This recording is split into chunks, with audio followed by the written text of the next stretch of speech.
prides and the Tsalala breakaway prides moving up onto Arathusa. What is happening and what is the reason? And I'm still waiting to figure that out completely, Debbie. What sent the Matimba males up to the north? Did they perhaps, maybe, sense weakness from the Birmingham boys, and did the movements of the Matimba males possibly prompt the Tsalalas to move north with them?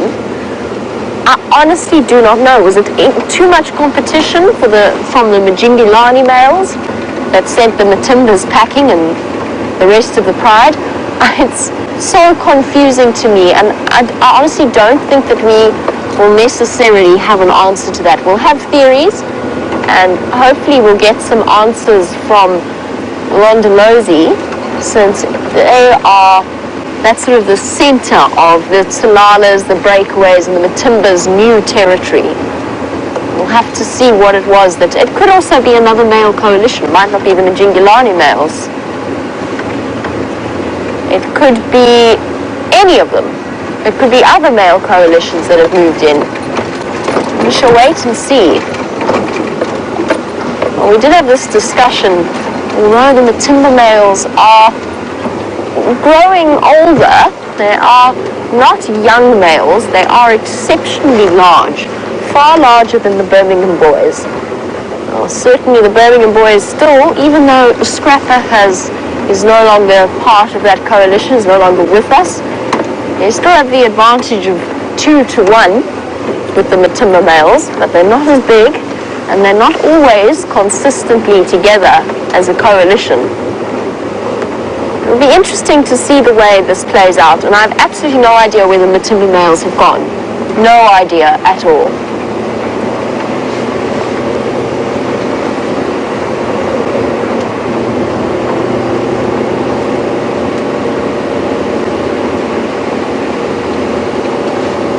And just to give you an update from the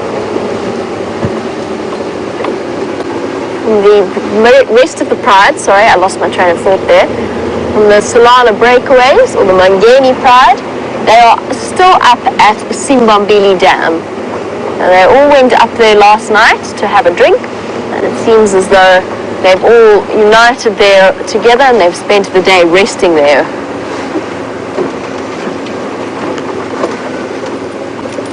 And Paul has said with all of these prides moving about, there's bound to be some battles.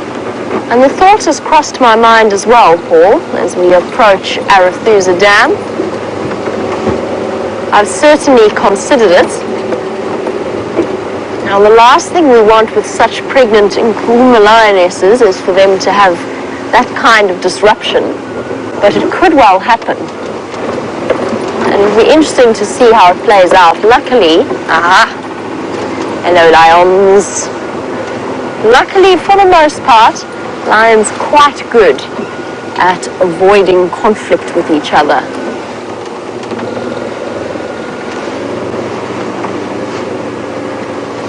Hello, big girl. There's our tailless lioness.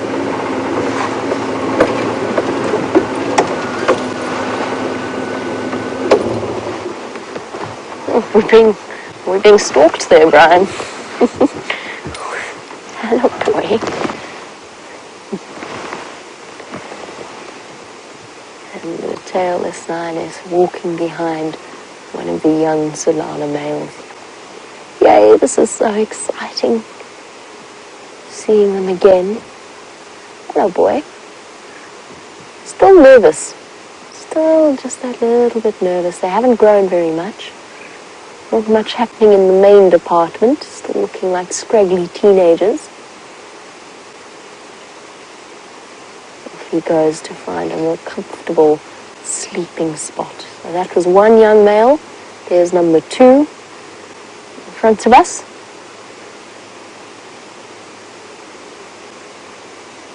And then number 3 and the sub-adult female lying off to the back. It's generally been my experience that the young males have been quite skittish with vehicles. I remember so distinctly the day when we first saw them, and I had absolutely no idea who they were. Okay, We can reposition now. Me and my cat has said, phew, she can't keep up with all of these different prides. Luckily for you and I, me and my cat, we have viewers who do the most marvelous job of keeping track of all of the different lion prides out here. So even if we start to fail, we will be able to ask viewers for help. And of course, Wild Earth keeps up with all of the different cat sightings through a blog that comes out regularly. So basically a summary of all the cat sightings. Let's go a bit closer. Probably can roll a little bit closer in theory.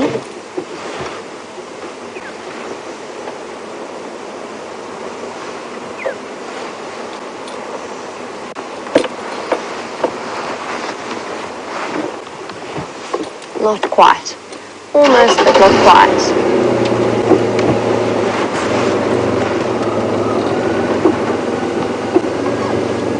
Oh, sorry, boy.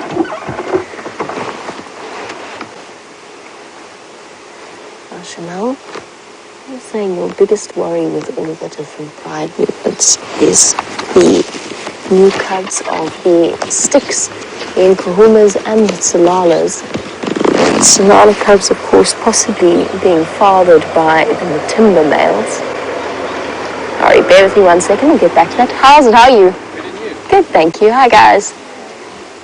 Oh, what they're all doing up here? They've been around the area for almost 2 weeks now. Amazing.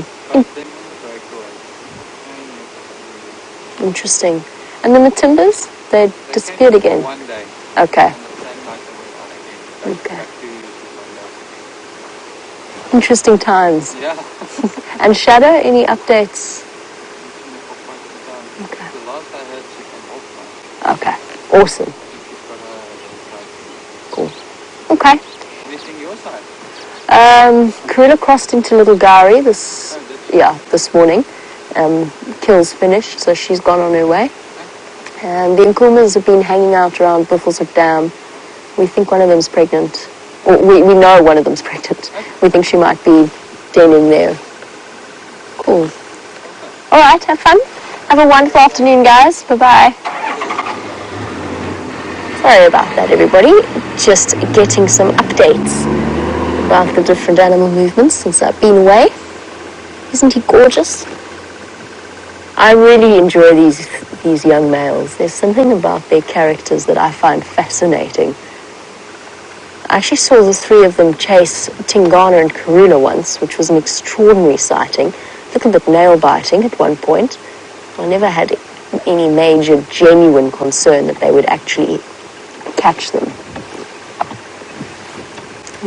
Glorious, bright blue days. And Shamal, yes, I am concerned a little bit about what the future holds for these cubs.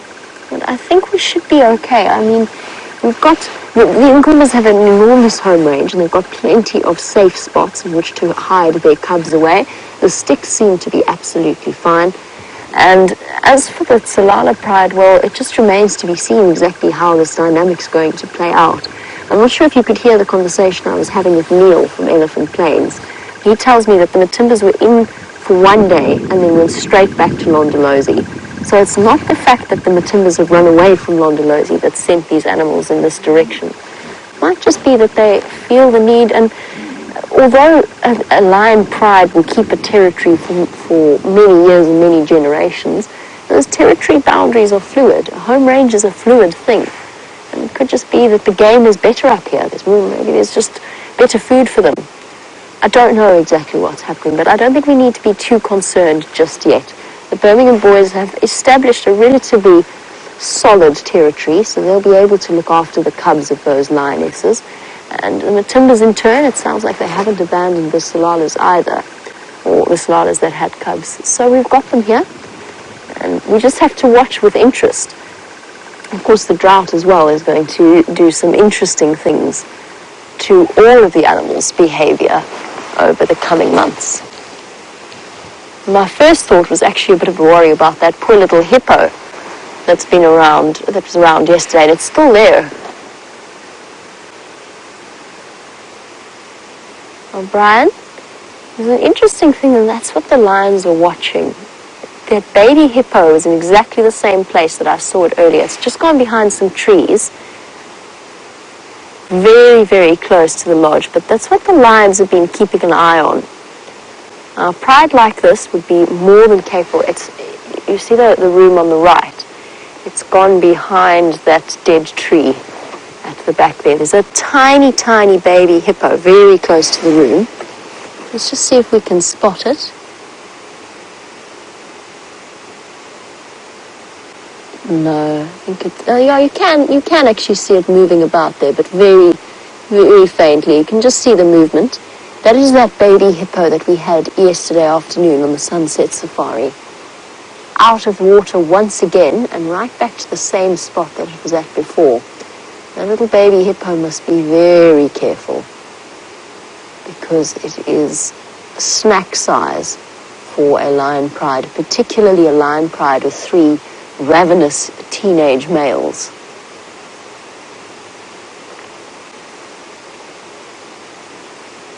Although they don't look very energetic at the moment.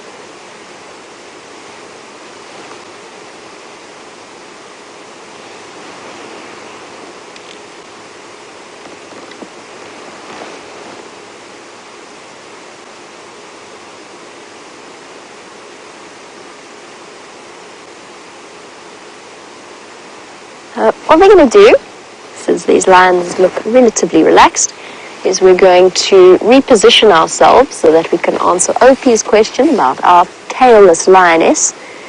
And you were wondering if I think it is due to a birth defect or whether or not it was due to injury that she lost her tail. What I was always told was that it was due to a hyena. That's as far as everybody knew.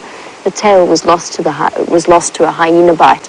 The interesting thing is that her mother, Bibi, was also tailless, and I'll tell you the story behind Bibi in a moment. But her mother was also tailless, and it did make me wonder a little bit about whether or not, because it seems like quite a coincidence to have a tailless. It's not uncommon to have tailless lions, but it seemed like quite a coincidence to have a mother and daughter, both of whom lost tails in the same way. Made me think about the possibility of a defect that made it easier for that injury to affect the tail.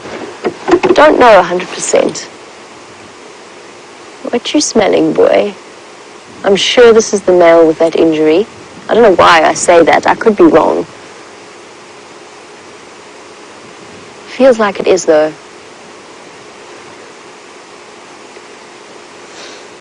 Look at his scraggly mane. Barely there, facial hair. He is like one of those teenage boys that hasn't really quite grown a beard properly, but refuses to shave just on the basis that they're all excited. You know what I mean. So Ariel, you're wondering about sub-adults, and we're wondering, what is a sub-adult? Is it basically the equivalent of a teenager in human terms? And yes, that is essentially what it is. So you've got the juveniles, in other words, cubs. They sort of retain that status, although there is some disagreement there. But we sort of refer to juveniles or cubs right up until over a year old. And after that, they become sub-adults until they become sexually mature at around 2.5, 3-ish years old. And again, there's some debate. They're basically the equivalent of mid-teenagers, mid to late teenagers in lion terms or in human terms. So this guy is about 2, or coming up to about 2 years old, still very, very young. And as I said, exactly the wrong age and exactly the wrong gender to be embroiled in a pride takeover as these young males have forced to be. A male lion would not really be terribly tolerant of a male of this age in a territory of this male, if the young males were not his offspring. I really like the Tsalalas. I find them extraordinary. Their dynamics are so interesting. Now, I joked earlier that we were being stalked just because he went into that sort of typical flat mode with his head on his paws. And we've got a question from an unknown user on YouTube, or viewer on YouTube, who wanted to know, why don't they attack and eat humans? And the answer is because they have not evolved to have us on their menu. There are very, very rare cases of man-eaters. It's usually an injured lion or a lion that is very, very old. Sometimes, very occasionally, a lion will learn to include human beings in their menu. But what they've evolved to see us as the dominant daytime predator. We're not on their menu. They haven't evolved to eat us. We're not an antelope. They don't want to eat us. At night, things are a little bit of a different story because they've had hundreds of thousands of years of having that advantage where they can see far better than we can see at night. And it's only in the last sort of 100 or so years that we've actually got to the point where our technology would allow us to, whether through infrared or through night vision or torches or whatever, only in the last sort of 100 or so years that we can match that ability to move about at night. So really, really not a good idea to walk at night. But you can drive around them at night. These lions have grown up with people driving around in safari vehicles. They are so familiar with it that we are basically part of the landscape. Here we go. That tailless lioness is now looking at the baby hippo who has made an appearance. Looking with sort of vague intent.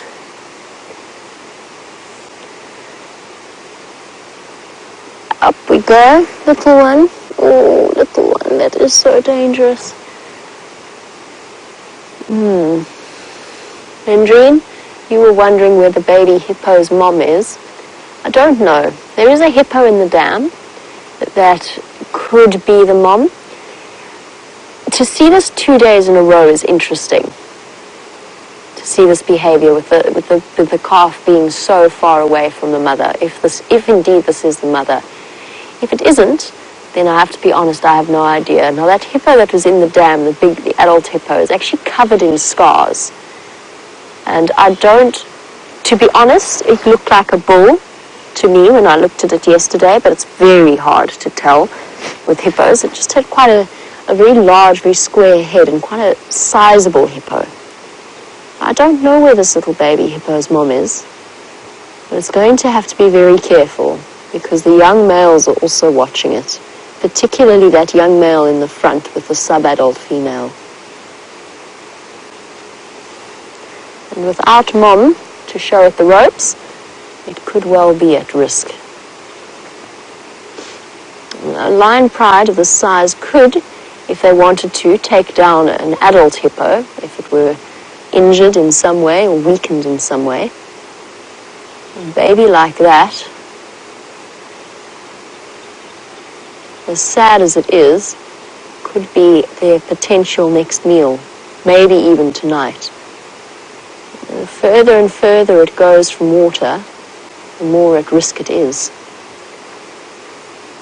That being said, if that is the mom that is in the dam, then she could well rush to the rescue. I'm just not 100% sure. This is interesting behavior.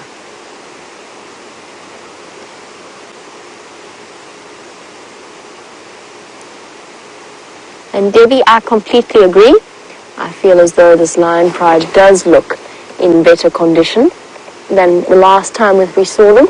You were wondering if that's because they're older, maybe it was a bit more experienced in terms of hunting, and yes, certainly their skills are developing in terms of their hunting ability all the time, led by the older tailless female. I think it's also more to do with the fact that, to a degree, the lion dynamics up until now have become more settled. So they're feeling a bit more confident, a bit more calm. They can spend a bit more time in an area rather than having to be on the run constantly. We have wonderful news for you in that James is up and running on Rusty. So let's jump on the back and see what he has to say. Well, I suppose it is wonderful news, isn't it, for some, not for Gendre, of course, who now has to spend another hour and a bit with me. Dreadful. Alone. Sorry about that, Gendre. Don't worry. We'll get through it together with fortitude and stoicism. You can look that word up when we get home. Now, We're going down towards Treehouse Dam, 1 James, 0 Gendre. We're going down towards Treehouse Dam, and we are going to just see if there aren't some form of tracks, maybe from Karula. I know that Sam is actually around there right now, just trying to see if those cubs are around. They aren't at the moment, but it is possible that she came back north, collected them, and moved into this kind of area. We didn't see any of the cub tracks going to the south, so yeah, I don't know where they are. We'll have a look-see. There is obviously the traumatic possibility that the hyenas got hold of them last night. When I left there, well, I left there, you know, sort of before dark, just after the sun went down. We'd been sitting there for about an hour waiting, and we'd had a brief glimpse of George, and then a very, very brief glimpse of Charlotte, and they were okay, so hopefully they still are. Lions are now moving with Jamie. Let's go back there.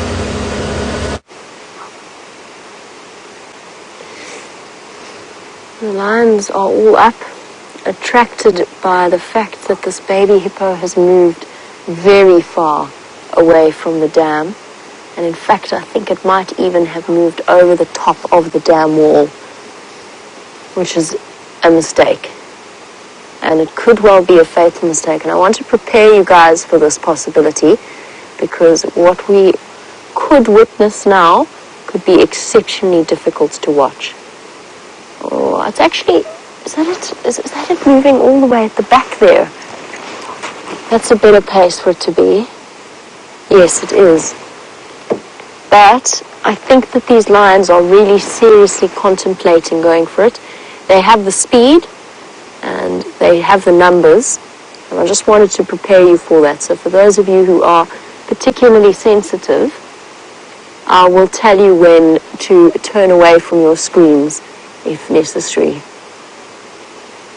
because these lions do have a certain degree of determination about them. They're lions. They might just decide to lie down, but they're not looking well fed. They're in good condition, but they have empty bellies, and those two lionesses are moving with intent. Stations in Ngala are now stalking the baby mvubu that's out of the water.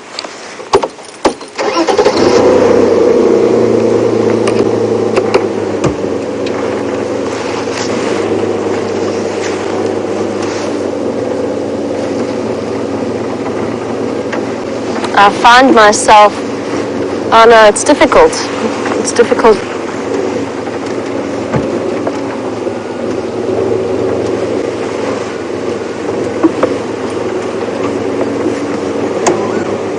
Very difficult for us to choose sides here. The lions have to eat.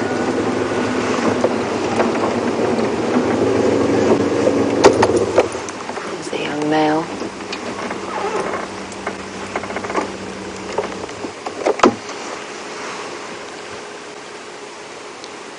Oh, they're stalking a baby mvubu.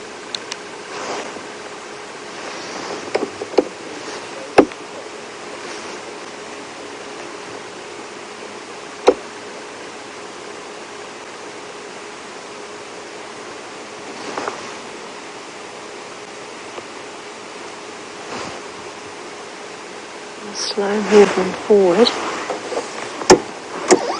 There are two of us here at the sighting.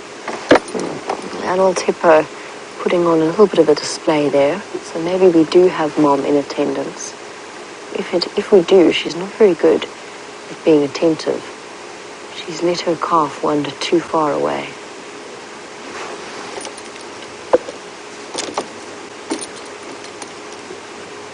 She was thrashing, or the hippo was thrashing the water earlier. I'm going to go forward a little bit so that the other vehicle, oh, there we go, another threat display.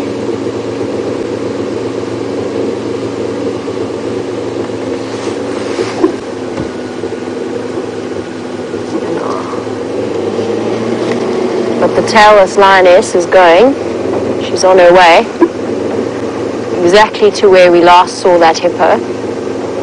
She stopped to look. I can't get too much closer just because the young males are so sensitive around the vehicles. I'm going to try and make some space for another vehicle that's joined us at this sighting. Don't want to block their view completely.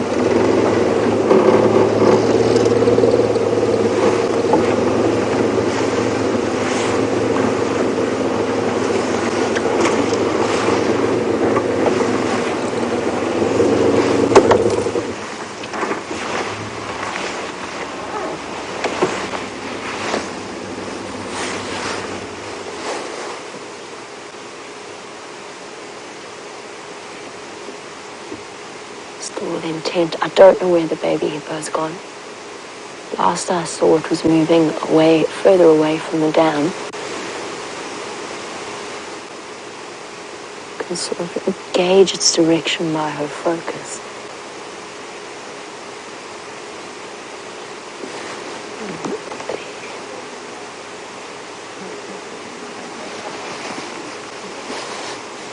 The hippo just did a full barrel roll in the water. Again, a behavior called displacement behavior. It's not a happy adult hippo. It knows what's happening. The question is, will it intervene or not?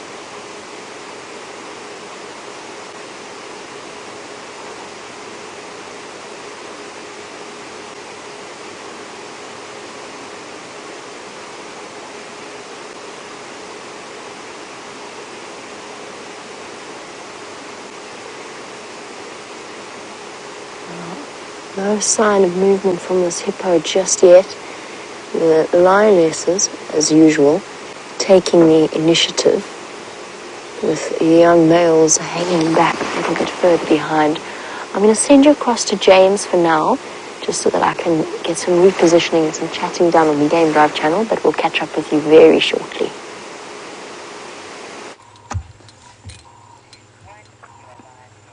So exciting there at the hippopotamus sighting with maybe it'll meet its unfortunate demise. Here, of course, a buffalo bull with a Roman nose, so filmed by Jean-Dre in the super zoom. Isn't that a wonderful shot of him just chewing his cud?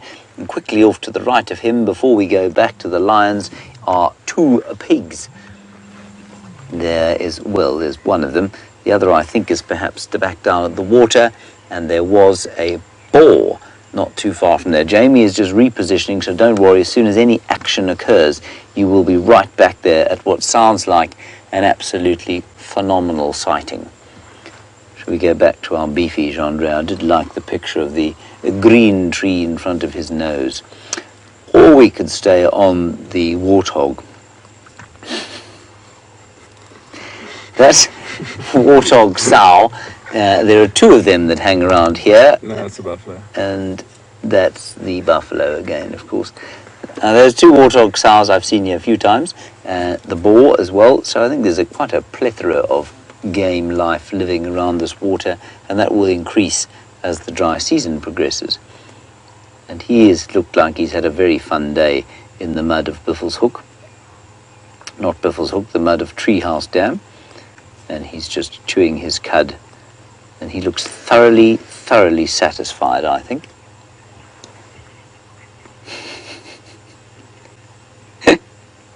Looks a bit like Jean-Dre after he's had supper.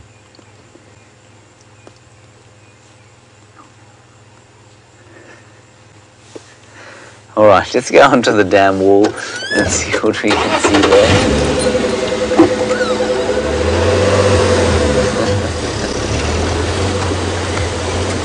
Jamie is still repositioning everybody. So don't worry, we will keep you posted. Everything is under control at Arathusa. It is. You think they live in this mound? I don't know why they're so nervous. They run away so often. There's just those two sounders that I described the other day, one on Biffles of Cutline and one lurking about Leadwood Road. They're the only two that basically will stand still and let us view them. Alrighty, let's head let's head back to the lions. I'm afraid they've gone to sleep. Let's get an update from the horse's mouth, as it were. Still no change in where we stand. Still trying to decide if this hippo is going to come out of the water to chase the lionesses away or not. There is another vehicle waiting to come into the sighting. We don't have to leave immediately, but we are going to have to think about moving depending on how things play out. If we find ourselves at an impasse, or whether they actually launch an attack now, I really have no idea where the situation is going to go. I mean, this hippo doesn't seem to be making much movement in the direction of the lions, but it is moving.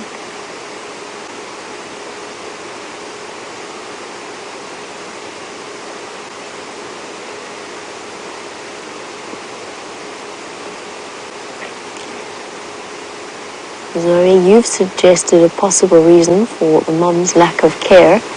Could be that the young hippo could have something wrong with it.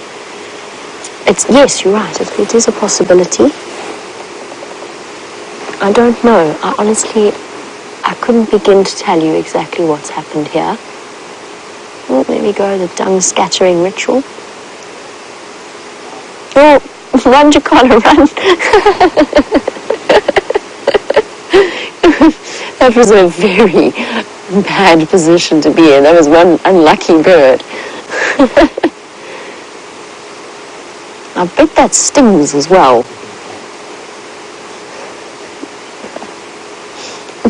While we wait to see how this plays out, back to James and a mongoose.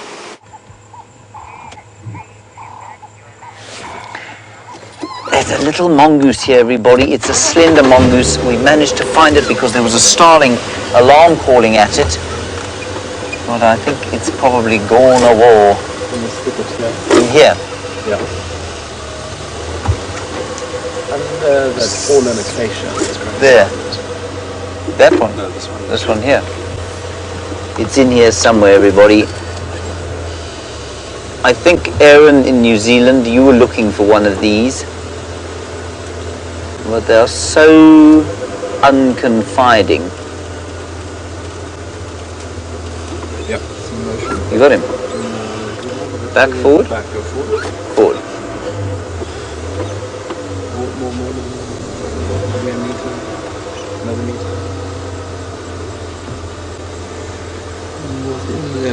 Okay. I think let's leave him. He's obviously discovered that we've discovered him. Anyway, slender mongoose, you may have just got a little bit of stripe or tail as he ran off into that thorny piece of acacia. The other thing I'm going to ask Jandre to just go for with the super zoom there. In fact, I won't go and get you a piece because you're going to go back to the lions fairly soon, I think. Jandre, can you see the white thing sticking out of the tree stump there? You see vaguely what I mean? Have you got a shot there? I can go and fetch it, yeah, but I think I don't want to spend too long if you're going to go back to the lions. That fungus, everybody, is starting to pop out all over the place. It's that fungus. It looks like ice cream.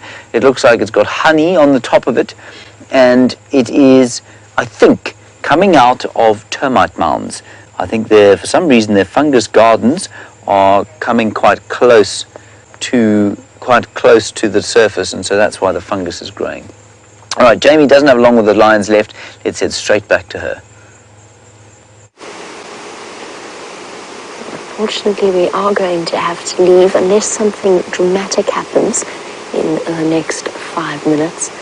And the reason I say that is because there's another vehicle waiting to come into the sighting. And the stalk could go on for much longer than we realize. Lions, with hunting lions, patience is the absolute key. I have no idea where that baby hippo has gone. But you can see that the pride sort of scattered and positioned to get it. Oh, here we go. Things are looking interesting. Is this hippo going to come out? Is it preparing itself? I don't know. It's moving about in the shallows. It's not really the direction I would have expected it to go if it was planning on intervening. But it's still possible.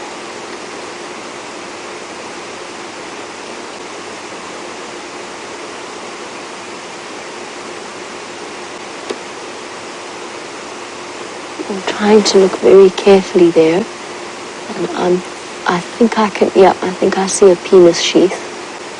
So this is not the mother. Yep, there it is, definitely. It's definitely a male. So this, as I suspected. Oh, here we go again. That displacement behavior. It's not territorial marking exactly, but it's a similar function. So a male hippo, not the mother of that calf. Would he still defend it from the lions? I think so. I'm not sure. There's a chance. He seems to be moving a bit stiffly.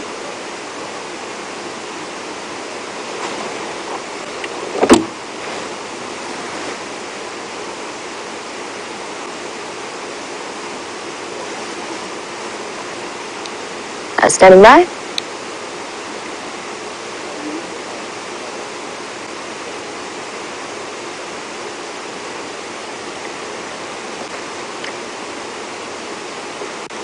No problem. What's your position? I'm going to pull out in the next few minutes.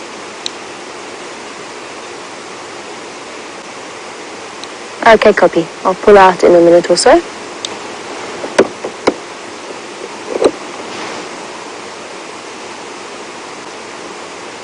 Doesn't look very healthy looking, does it, this particular hippo? Stiff jointed, not the easiest of walks. I wonder if this bull has been injured in some way. Now he's moved away from the dam completely, away from the lions, too far to get back in time to save that calf. I'm not sure how this situation is going to play out, and I'm not sure where that hippo calf has gone. But unfortunately, it has come time for us to leave and to let somebody else have a turn. Our timing this afternoon, we just didn't quite get the luck that we needed to. So, as this hippo limps away, and last hope for that hippo calf, we've got to hope that it made it back to the water, but I don't think so. We'll keep you updated. We'll no doubt hear about how the situation plays out. In the meantime, I'll pull out and send you back over to James.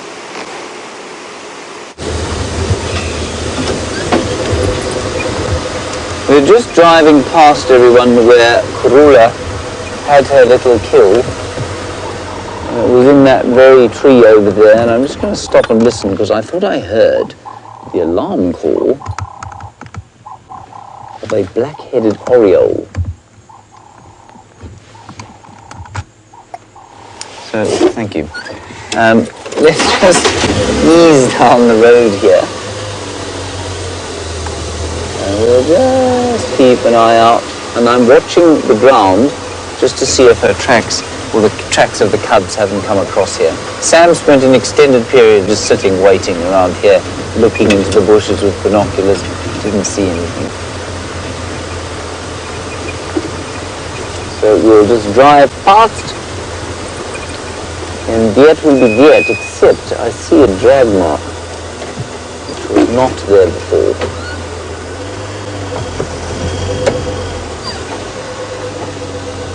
And a leopard track with it. I don't remember seeing this before. And the drag mark's going into, you can't see it, can you, Jean? It's going into the south there, into Little Gari. It doesn't look fresh though.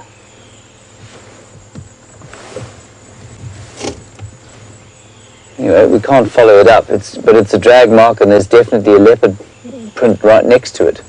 Maybe she's killed something else. It's possible that it would look like that because of the amount of traffic going up and down. So it's possible that she's killed something and taken it off in there. It doesn't look fresh to me. That's very interesting. That's really interesting. Unless, you know what? You remember there was still a little piece of head. Let me just turn off and tell you this. There was a piece of head left in the tree when we left there this morning and it's not there anymore. Maybe she fetched the little ones and took that with her. Just a little bit of head and draggy bit, and maybe she just pulled it across and sort of gave it to them wherever they are in there. I don't know. And of course now with the amount of traffic that's been up and down this road, the chances of finding whether her tracks have come across or not with the little ones are, well, just very small.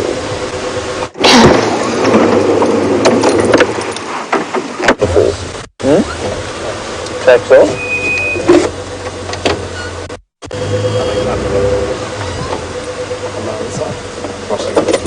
We'll just have a quick look, everyone. We'll get out very, very, very carefully. Let me just have a look at them. It doesn't want to be set upon by a cross leopardess. This morning when we saw her, she moved straight down here, and maybe these other ones were from earlier last night. And maybe she fetched the cubs earlier last night. Of course, all of this is wild conjecture, but you know, you've got to try and piece together what's going on in here. Well spotted, Gendry. What if we shouldn't just... Let's do one turn through there. But before we do that, let's just train our eyes up ahead, where there is a stump with a very slightly leopardish sort of maybe look. Not. Let's just stick our heads in here, just for the sake of it, just so that I'm sure. It's also getting a little bit dark. So we'll just put our heads in, and then we'll carry on our way. I think I left going to the hyena den a bit late. I was hoping to go there, but I think the sun has got the march on us, I'm afraid.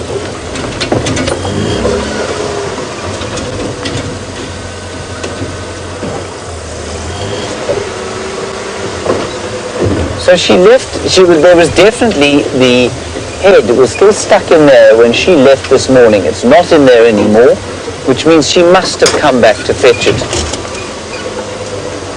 And I wonder if that drag mark is not her pulling it back over, just to go and give those little ones something to eat. Yeah, gone. Whole head is gone. Maybe we are correct. Maybe I'm talking nonsense. All right, let's get out of here and move on. The mystery will be unraveled in due time, as all things are out here. And I just want to show you, some of you will have seen the picture that I took yesterday. Now, right sort of in the middle, well, you were here yesterday, in the middle of that bush is where little George would had his head sticking out.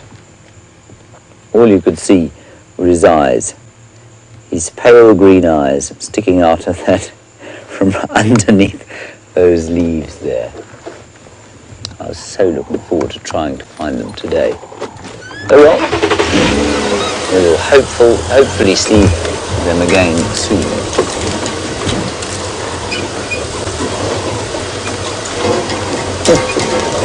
Very interesting. All right, from here I think we're going to go and patrol the eastern boundary. Now, that lioness, who I'm going to call Sam's lioness because he was the one who found her at Buffelshoek Dam, he was the one who guessed that she was perhaps going to give birth, and I agree with him, but she hasn't been found again. So we're going to go, just keep around that area. I don't think she's going to go far from there, and maybe she'll pop out under the cover of darkness. So let's go and do that. Karula. You went off in there this morning.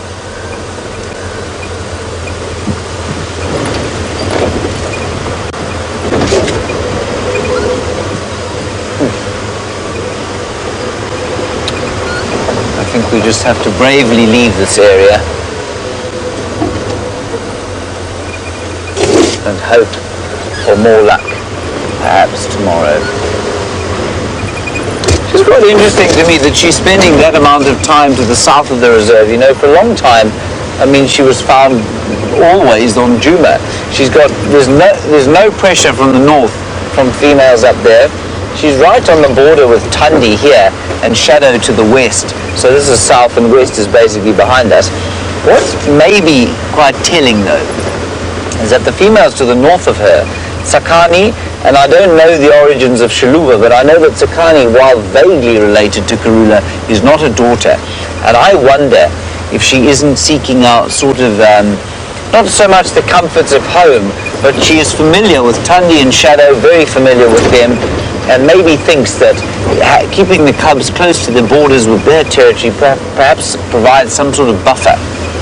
I guess also she's keeping them within Tingana's territory. That's also quite interesting. So Tingana's territory, basically, it does go into Buffelshoek, but it's been incurred on by Djuma, that young male, and maybe she's realized that and she's trying to keep them away from that unfamiliar male. Now, the importance of that, of course, is that we know that the leading killer of young leopards is infanticide, so other male leopards. And I was chatting to these filmmakers we had here yesterday, and they are doing a documentary or a kind of series, basically that is going to help to educate farmers who persecute predators because they believe that predators, Ariel is a dreadful angle. We could sort that out. Thank you. They're doing a documentary on these predators, and what they've found is that if you take out the dominant male leopard of an area, what happens is that the population actually starts to explode. Infanticide is such a major killer or controller of predator numbers that if you were to take out, so if Tingana was to have a fight with a lion and die tomorrow, you'd find that there would suddenly probably be, other male leopards would move in, probably young males, Gununa, quarantine, they might move into this area quite quickly. So you'd actually have a greater number of males and a greater number of cubs could therefore survive in the area, because the dominant male would be gone. So what they're trying to convince these farmers to do is to leave the populations to regulate themselves, because if you start shooting animals, if you start shooting the dominant males in the area, and they're obviously often the most obvious ones, what happens is that the predator populations actually increase, which I just think is fascinating. It's so counterintuitive.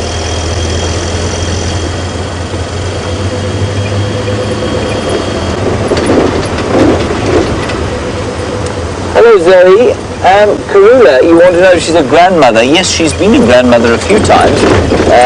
Shadow's had a number of cubs, but they have not survived.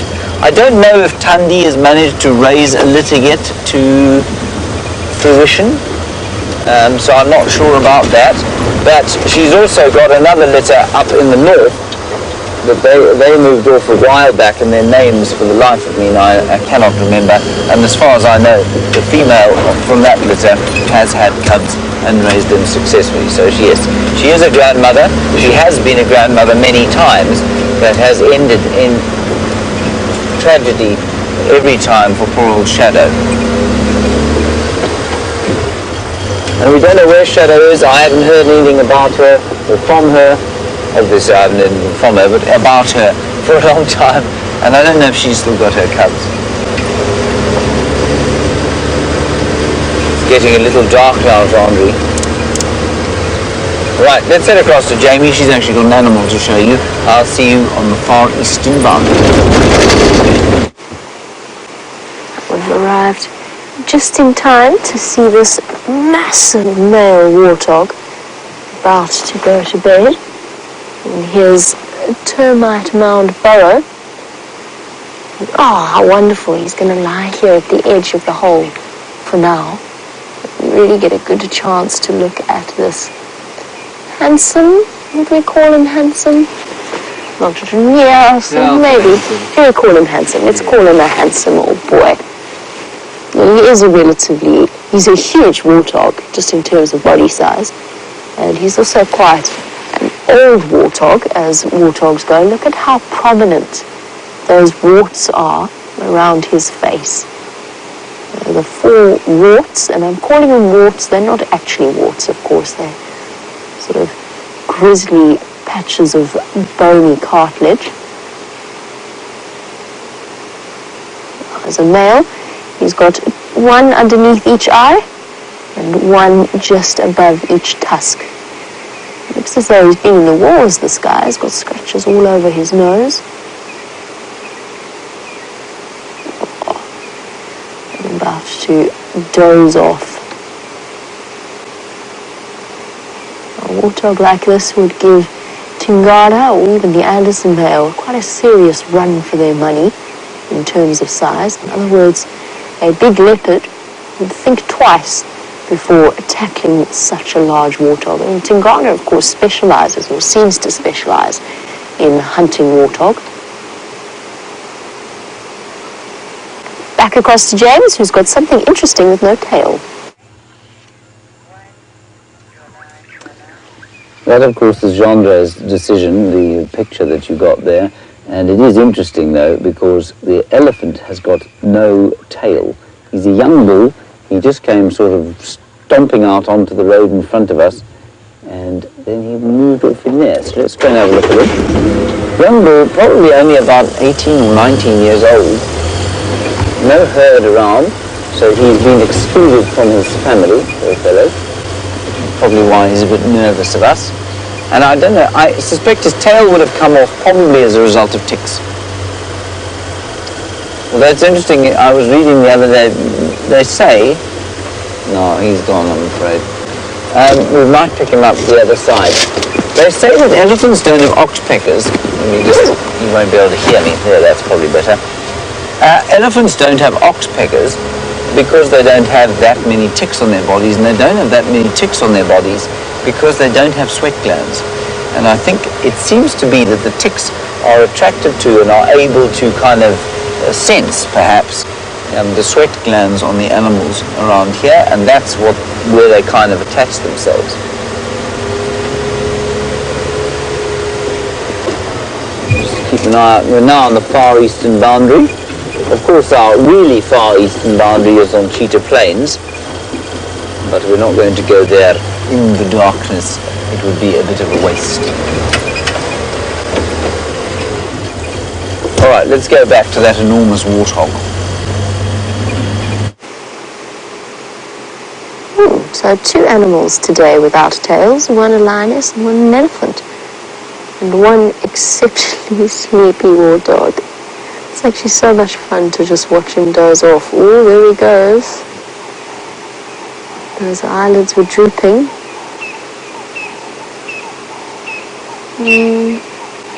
Still clutching at the vestiges of wakefulness, but only just.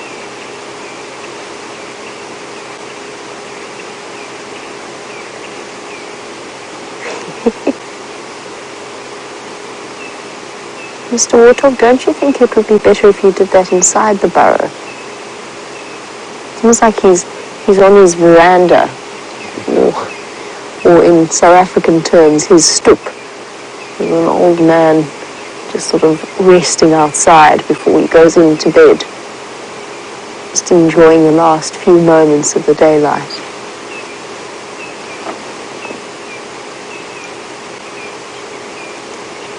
Nodding off.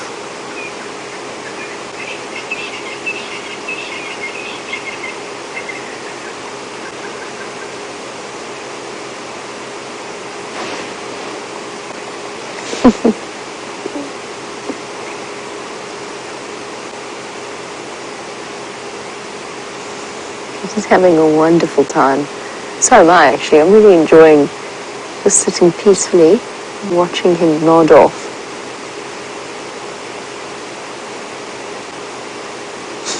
He keeps raking himself back up again. You can almost hear his train of thought. No, can't do that, can't do that. There's lions. I'll just rest my eyes for a second. Just a second.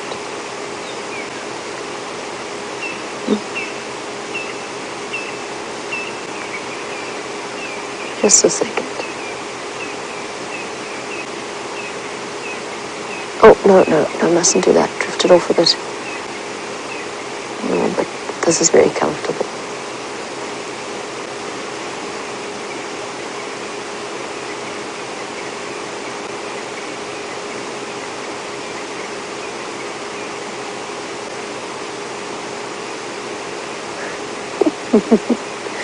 I'm just enjoying the moment for now, just watching him in relative silence. He is still constantly moving, scanning. Oh, no, drifting off again.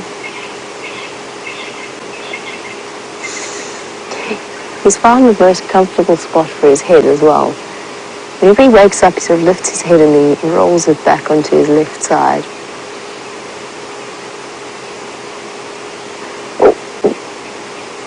I hear a lion.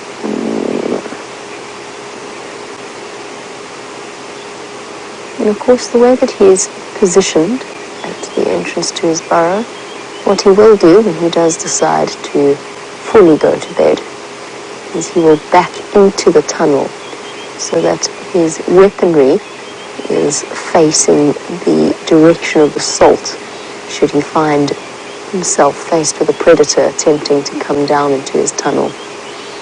Those vicious-looking tusks on top are nothing compared to the tushes, or the lower tusks, in his bottom jaw.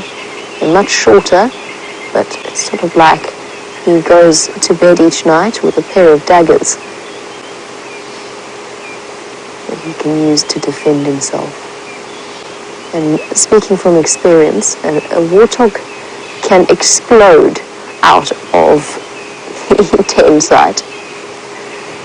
You know all about that, Brian. We've had a few come rocketing out in a cloud of dust and noise, and for us, sheer, not terror, but certainly adrenaline. Well, it seems as though he's all on his own here, a bachelor of sorts. But Jesse Stedman, you were wondering whether or not these warthog will, or the males, the boars, will assist with the rearing of the piglets. And the answer is generally no. So it's largely something that a female, and she'll often form a sounder with another female warthog, with youngsters. And I think we're just coming to the end of the warthog rutting season. So it's mating season for them as well. We haven't been lucky enough to see any major warthogs fight, and it's relatively rare to encounter. But once the females do have their piglet at the beginning of the spring, towards the end of the spring, males are occasionally, the reason I sounded so hesitant is that the males do occasionally associate with females and their piglets, and could potentially play a role in defending them, if only in intimidating a predator. But they don't really go very far above and beyond the call of fatherly duty.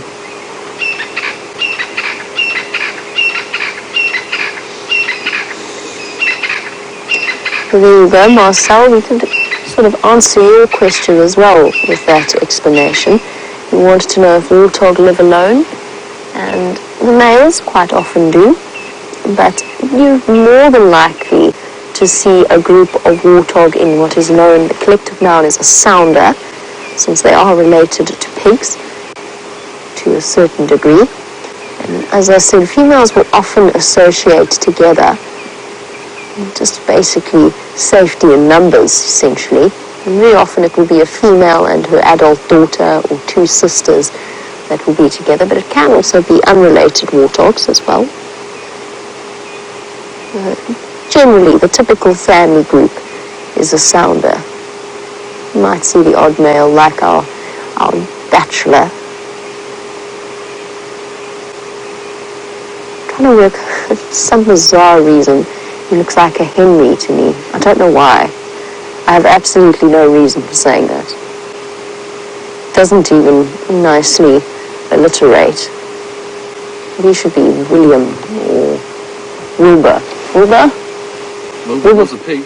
Wilbur, oh yes, Wilbur was a pig. I don't think I can plagiarise like that. You're right, Wilbur was the pig in Charlotte Web, wasn't it? Can't remember, yeah, I think so.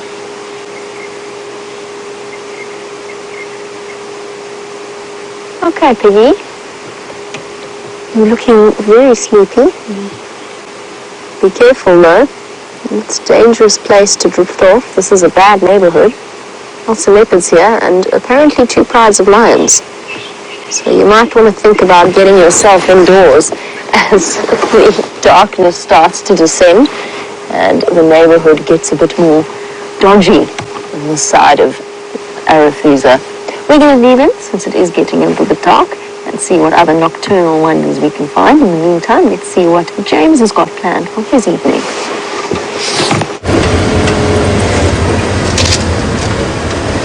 James is blundering around in the wilderness, not finding a great deal. We're approaching Buffelshoek Dam though, and so with any luck we'll pick up some lion tracks, or indeed a lion, or some elephants. Those will do just fine. Gonna kill the lights. There's a herd of elephants going into Torchwood, and they thought they were going to get away from me before I came up here, but no, they are wrong. This time they're hiding from me. This cow has got rapier-like tusks. Just get into a position where you can see her. Hello, madam, I'm sorry, I don't mean to disturb you. There we go. Nice and calm. There's a whole herd actually coming towards us. I can hear them moving here. Look at those tusks, aren't they amazing?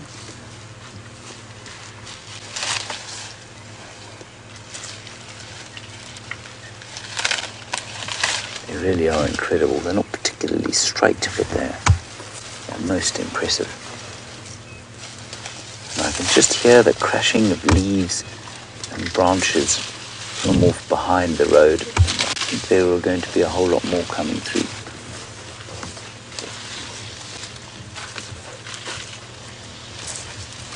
Now that cow, who is sitting with, or not sitting, she's moving with an obvious offspring of hers, probably aged about 5. I think she's pregnant again. That's not that unusual. I mean, elephants do give birth every, say, 5 years or so. So she could well be about to have another calf. And I thought that just because she's very swollen. No, my lapel is not under my jacket. Can you hear me now? Sorry, Rebecca. Do you copy?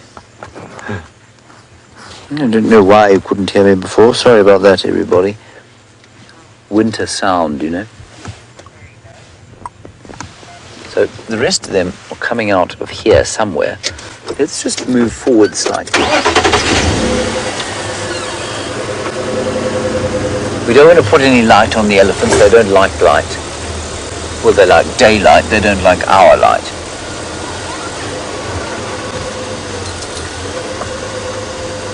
It really is very dark. I mean, it's much darker than it looks on your screen. I can see one more there. Can you see that one, Jandri? Just if you keep zooming in there, to the left, right of that tree you got in there. There we go.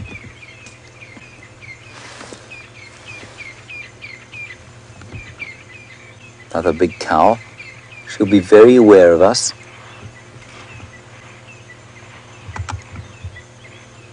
I enjoy elephants at this time of the day when you're obviously not surrounded by them, just because you can experience them basically through sound. And you can hear, if you're very still, you can hear their subtle footfalls. You can hear the thump of dung as it hits the ground. You can hear them grumbling at each other, the youngsters shouting, and the tearing of leaves, of course, as they eat. All surrounded by the sounds, the last bird song of the day. the francolins and robins, and one or two doves.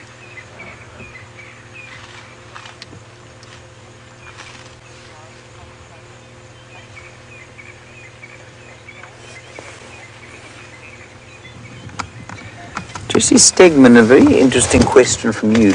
We'll sit here for a while and see if any more of them come out. You said they have large pulp cavities in their tusks, is that what you said?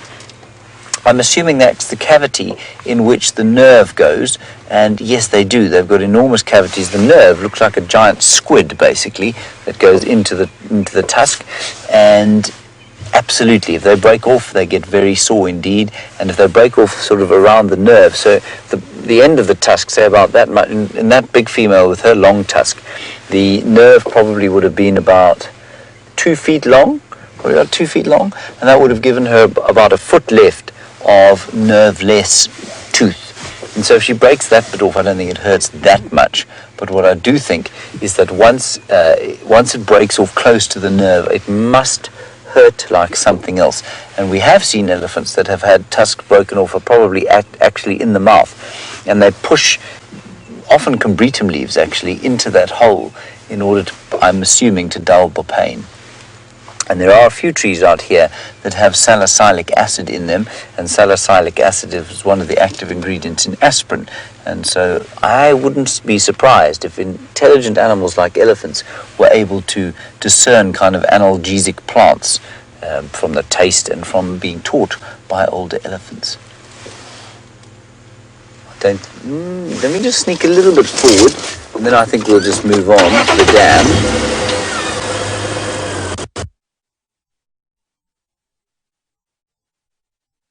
There's one there.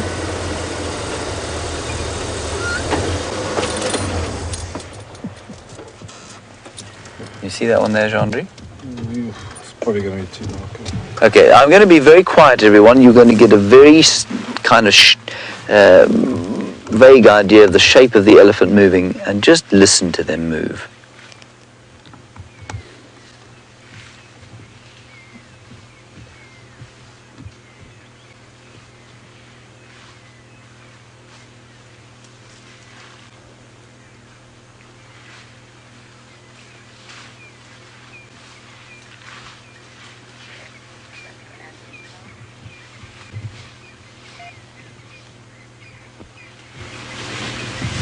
You can just hear them moving through the woodland there, as the legs moving past the trees, tearing the odd piece. You may have also heard the flatulence of one off to the left of the one you're looking at. That's just beautiful, isn't it? Wow. That that you just heard, it was a moth flying into an aerial. Magnificent moth. I shall catch it if it comes back.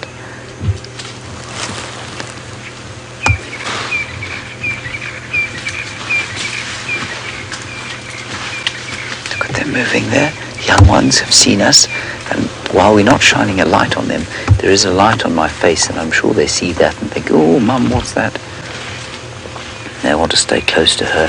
They'll also smell the unfamiliarity of the diesel and the petrol and the human mixed with engine oil, and they'll think, let's just stay close to Mum. And she's totally relaxed.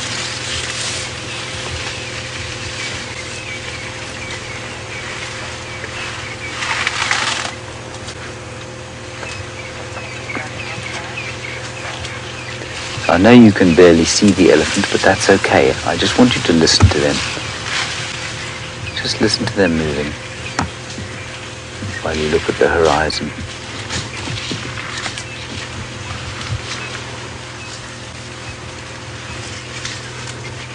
Crunching.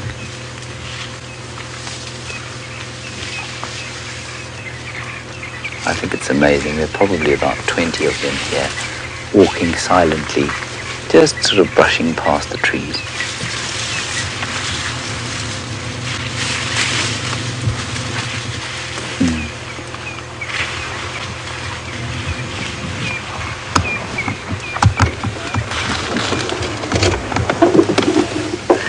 That's very, very, very pleasant. I could sit here for another hour or so, very happily. Now, Ellen, you're wondering about that elephant bull who lost his tail, and could it have been ticks? I think it's most likely ticks, yes, that bit him there, would have created some kind of infection, and then the tail would have just kind of fallen off. I don't think it was a predator. It looks like a fairly recent wound. And then you say, would it create a problem for him? Well, it could create a small problem for him. There's a young bull coming right towards us here.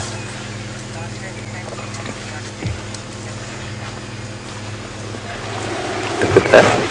There he goes. Just see him there, I'm sure. Just see him. Oh, no, he's disappeared. So it's very dark, everyone. And so I don't think it's going to cause health complications for him, no. I think it'll heal. Yeah, it would be nice for him to have a tail so that he could swat flies and that sort of thing. But I think in the greater scheme of things, I don't think it's going to create much of an issue for him. It'll be painful, but I don't think it's going to create a huge issue.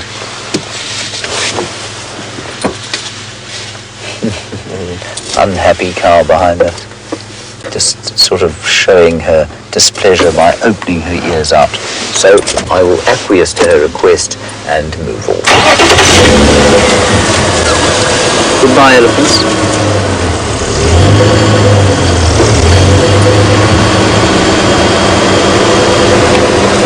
Marvelous, marvelous, marvelous. Peaceful, pleasant sound. Right, lights on. Thank you, Jean-Andre. Jean-Andre gave me the signal for lights by going.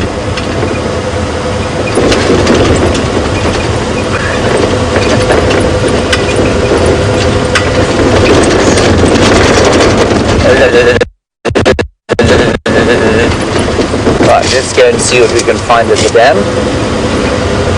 Maybe a lioness. Maybe another elephant. Maybe a herd of buffalo. Something like a civet.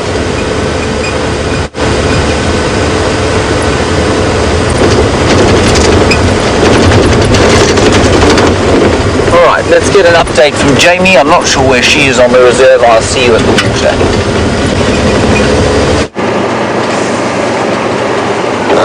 I'm not sure where James is either, but I definitely know where I am.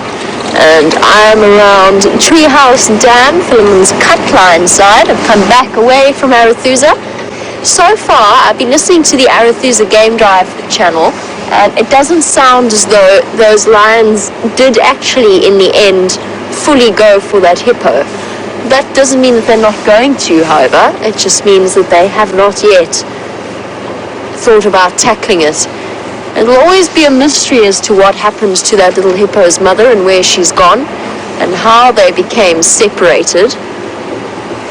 One which we will probably never know the answer to. But I have to say I find myself sort of wishing the best for that little baby hippo. A difficult one because those lions are hungry and they're going to need to eat at some point.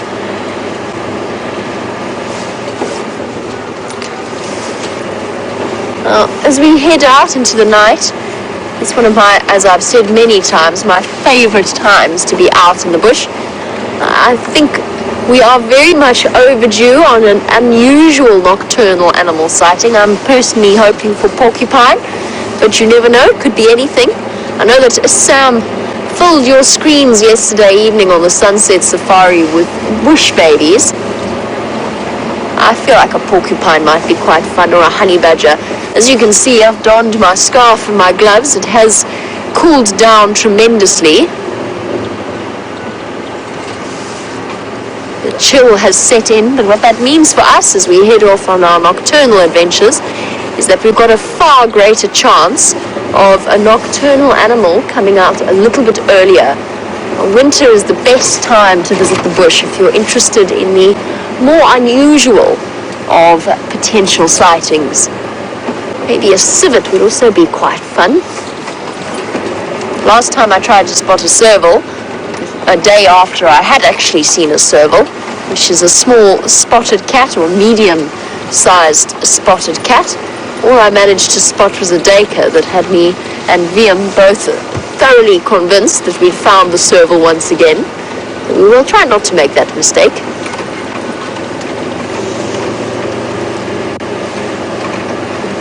And I think that you'll find for most of us that those unusual nocturnal sightings will create as much, if not more, if I'm completely honest, excitement than a leopard or a lion sighting if those leopards and lions are sleeping. It's always something I eagerly anticipate as we head out into the night. And every night I make the journey from the camp where everybody lives at DRC across to where I live, and every single night I find myself hoping and looking for some kind of animal sighting, whether it just be a white-tailed mongoose or the hyena that spend a great deal of time on quarantine in the evenings.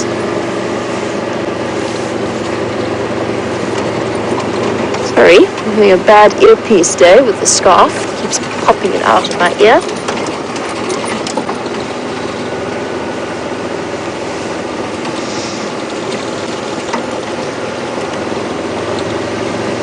I'm busy waving a spotlight backwards and forwards to make our search for nocturnal animals a little bit easier. And James has always maligned my spotlighting technique, and presumably rightly so. I have a tendency to lift my arm up really high, and it is exhausting to maintain, but it is quite useful because it allows you to get onto the ground level a little bit further away from the car and actually look further into the bushes. But it's amazing how quickly a spotlight will pick out a sight, an interesting sighting or an animal. It's actually easier, potentially easier to spot things if you've got the spotlight in the right place. Easier to spot things like leopards at night, just because their eyes, they can be as camouflaged as they want, but they cannot hide that eye shine of theirs, that reflective layer that bounces the light back and immediately lets us know that there is an animal there. That's what we're doing. Everybody has their own spotlighting technique.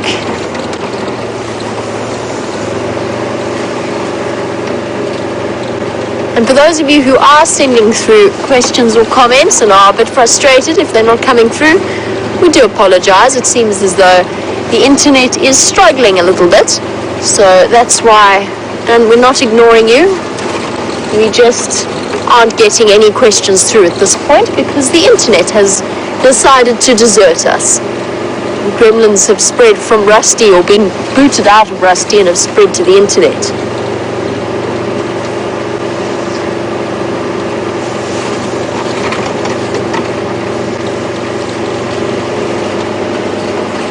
A fantastic afternoon for the sunset safari, and seeing the Tsalalas again for the first time in a few months is really, really special, and I'm glad that we could share that all with you.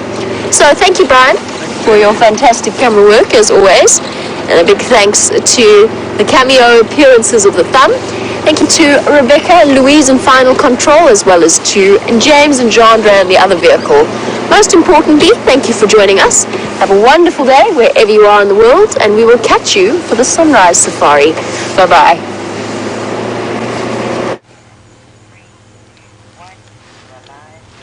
Jandre has made me stop here, everybody. I said to him, "What have you seen, Jandre? What amazing animal have you seen?" He said, "I have seen not an animal. I have seen the sky."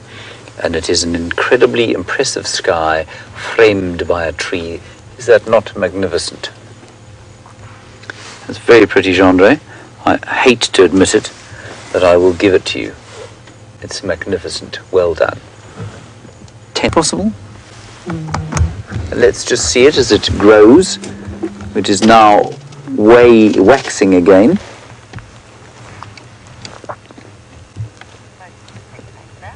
And I think, oh, wow, isn't that amazing?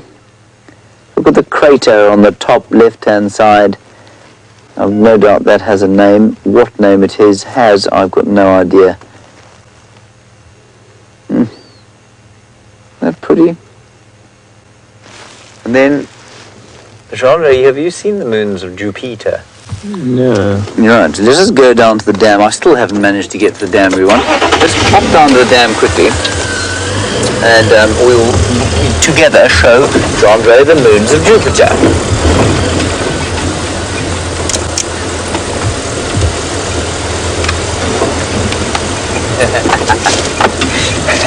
Hello, Gracie.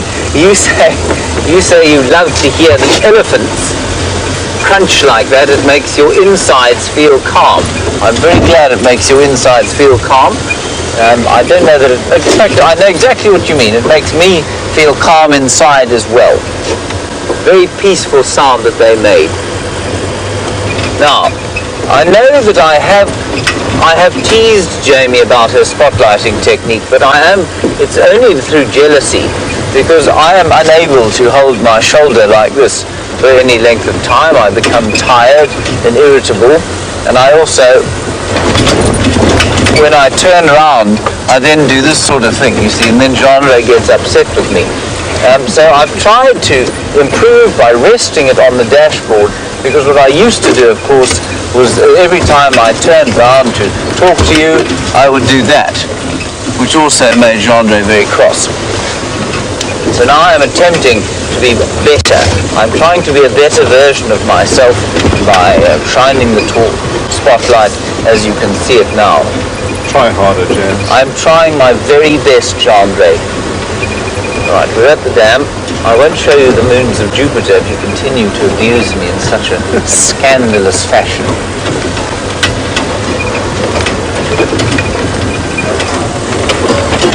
Almost dark enough. I think we should be able to see them actually. If it has risen, I'm not sure if Jupiter's actually come up yet. Let's have a look. I swear this dam has taken me longer to get to than driving to Cape Town would have. I'm not sure why it took so long. And we all know how much I want to drive to Cape Town. There are two rabbits, bunnies, not rabbits at all, scrub hairs. They're just... There we go. No, James. Thank you. There we are. They are nocturnal, so I'm happy to shine on them, but not for too long. Okay, let's have a look and see if we can't find these moons.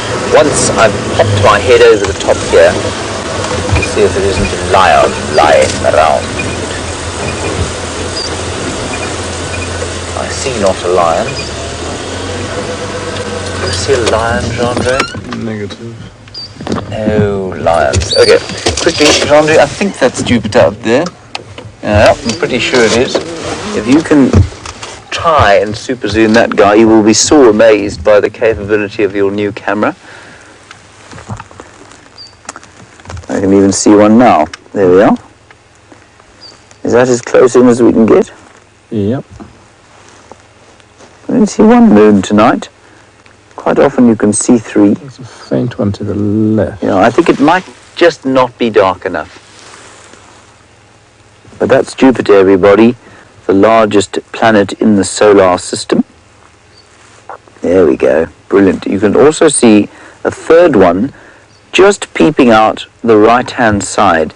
And the reason it's a little bit jumpy is because we're right at the end of the lens, and that means that even my talking is going to make movement in the car, which is going to make the lens move a little bit. So I'm breathing hardly at all, trying to make it steady.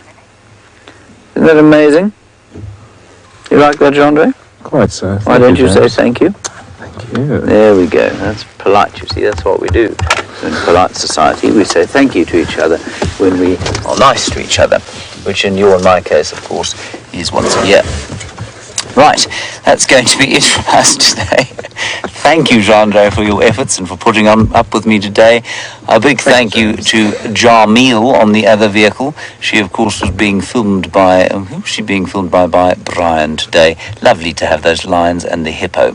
And Rebecca in the final control, being ably assisted by Louise. I think it was Louise. Was it Louise? There's so many people around. Mostly, of course, to all of you, especially for your contributions during the school drive. It's such a joy talking to those kids. We'll see you tomorrow as the dawn breaks at 6 o'clock. Bye-bye.